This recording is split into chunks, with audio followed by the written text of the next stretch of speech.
What's up mga ka-farmers? So, pangatlong araw na ngayon mula nung nagpurga tayo. So, magtuturok tayo ngayon ng vitamin B complex mga ka-farmers, which is yung Bilamil, yung ginagamit natin. So, before tayo magturok mga ka-farmers, since pwede nang paliguan to mga alaga natin, so papaliguan muna natin ng malinis sila bago natin sila tuturukan ng vitamins at bago sila kumain. Kasi magtuturok tayo mga ka-farmers habang kumakain sila para hindi masyadong mahirap magturok. So okay mga ka-farmers, linis muna tayo dito nang makakain na rin itong mga alaga natin. So papaliguan natin mga ka-farmers para malinis sila pag tinurukan na natin.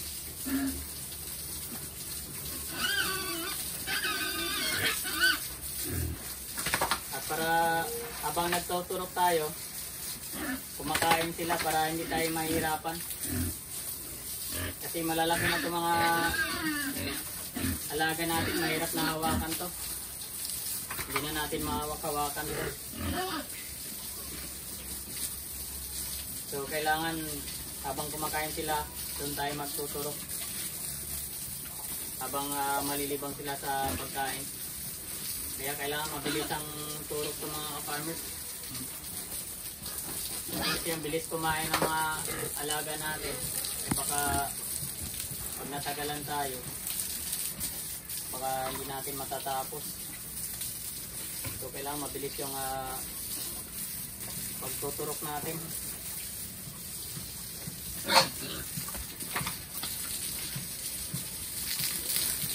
Kailangan nating maturukan na ito ng Bilamil mga ka-farmers. Kasi pang last na turok na ito sa kanila.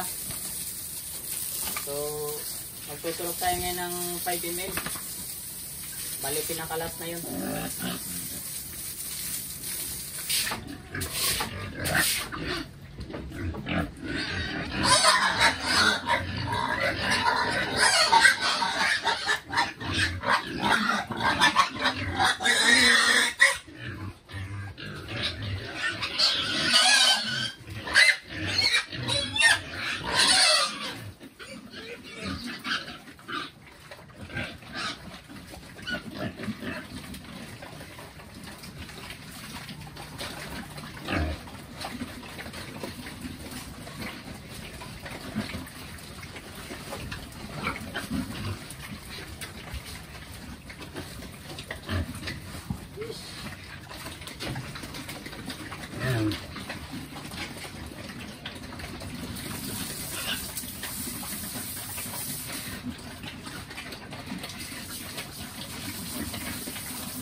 medyo mailap na.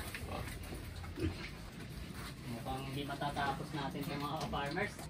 So tingin ko bukas na natin ito ano, tuturukan.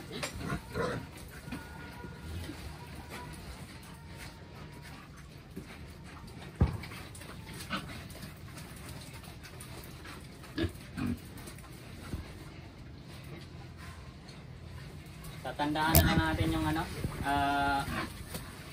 walang turok. Yung isang malaki at saka yung ano. Wala, hindi natin kaya yung mga farmers. At malakas yan.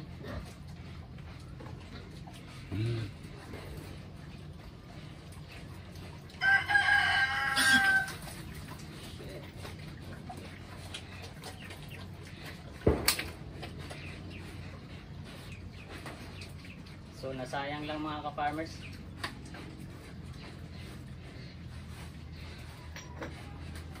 So bukas na lang talaga natin pa itutuloy ito. Tatandaan na lang natin yan kung sino yung ano, hindi naturukan.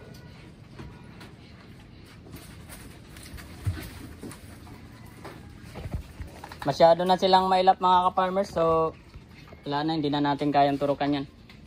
So bukas na lang yan, umaga, pag nagpapakain tayo ulit. Kasi medyo alanganin na tayo sa oras at meron pa tayong ano, mga kambing na papakainin. So okay mga ka-farmers, happy farming!